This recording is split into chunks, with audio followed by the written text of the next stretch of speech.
familjar të martirëve, i nderuari kryetari i komunës Bajramullah, të nderuar të pranishëm. Pas 13 vjetësh, ne ende e ndjejmë gjenocidin sërb. Sot bëhet vorrimi i këtyre martirëve. Të nderuar familjar të të rënëve dëshmorë të lirisë, ju të nderuar familjar të 12 të rënëve dëshmorë që sot po i varrosëm në vendin e tyre. Të nderuar invalidëve e veteranë të luftës. Të nderuar mosafer nga mbar Kosova, kryetari i Komisionit Qeveritar të pagjetur Frank Gjetaj, drejtor i Departamentit të Mjekësisë Ligjore Arsim Gërxhaliu me stafin e tij, të nderuar përfaqësues të institucioneve të komunës, të kuvendit, përfaqësues të institucioneve qeveritare dhe të Kosovës, deputet të Parlamentit të Kosovës, të nderuar ju të pranishëm. Jemi bashkuar sot këtu për të takuar për herë të fundit me 12 bitë e popullit tanë, të cilët sot e 13 vite më parë konsideroheshin të bazhetur. Përkundër shpresës që nuk e humbëm kur të tërë, sa ata do të na ktheheshin një ditë të gjallë në mesin tonë, këta sot na kthyen në arkivole, nga një rrugtim i gjatë në kohë dhe hapësirë, nga batajnica ose vendet të tjera të varrezave masive të Serbisë. Muaji i vitit 1999 ishte muaji më tragjik për komunën e Vështrës gjatë luftës së fundit që bëri ushtria qeveritare e Kosovës dhe populli shqiptar me ushtrinë, policinë dhe paramilitarët e pushtetit të Miloševićit. Me 2 maj të këtij viti ndodhen një nga masakrat më të mëdha të luftës të fshtatit studime e epërme, ku edhe masakruan 97 burra, gra e fëmijë, të gjithë civil. Në rastin e ofenzivës së dytë famkeqe të ushtrisë serbe në rajonin e Shalës. Gjithashtu, edhe me 31 maj 1999 ndodhen një prej masakrave më makabre mbi familjen e Selatin Gërxhaliut, me çrast vritën 12 anëtar të familjes, fëmijë, gra, pleqe, burra. Pra, gjatë muajit maj të këtij viti në luginë e fshatrat të studimes vritën 146 shqiptarë. 22 maj i vitit 1999 është një tjetër kapitull e veçantë e flijimit të qytetarëve të komunës në luftën e fundit. Është dita kur në komunën e Vështrës forcat paramilitare serbe vranë, plagosën, dhunuan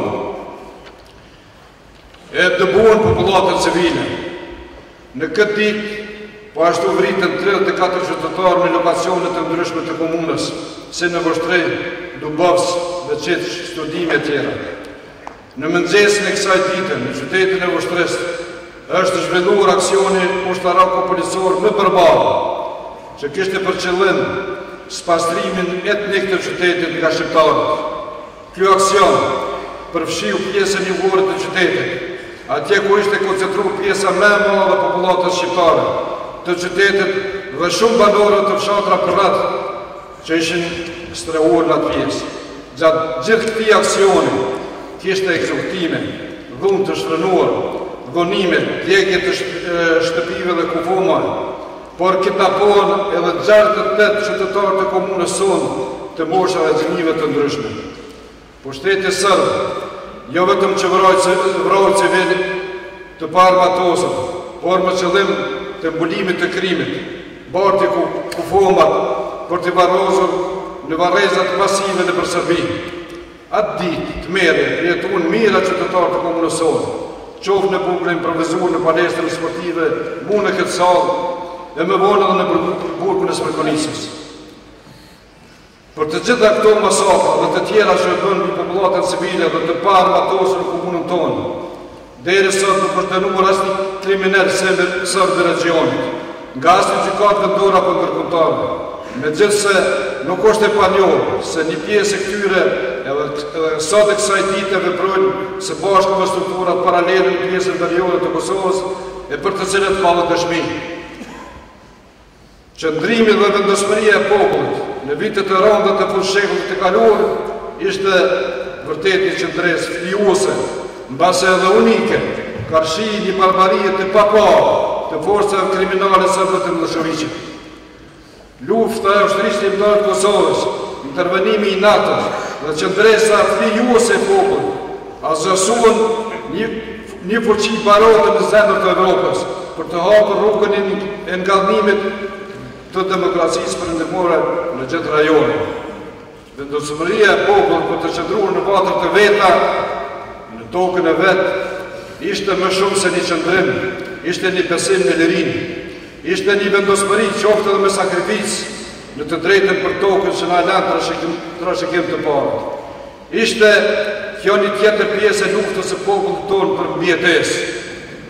Qytetarë të nderuar ju familjar të dëshmorëve të rezistencës, maj i vitit 1999 për ne vështriasit është muji i dhëmbjes, por njëkohësisht edhe i krenarisë.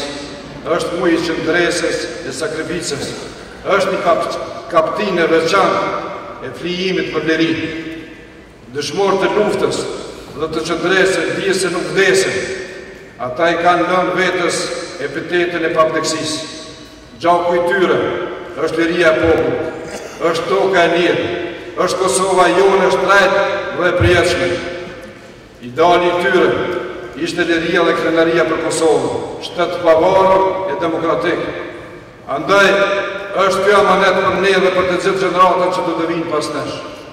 Sot, pikrisht me 13 dhjetor në 22 maj të vitit 1999, në këtë ditë dhëmbje e krenarie, po ja kthejmë tokës dhe vendlidhjes së tyre, 12 bijtë e saj të devotshëm, të cilat u flijuan për te. U qoftë i lehtë rreju i tokës së Kosovës. Lavdi.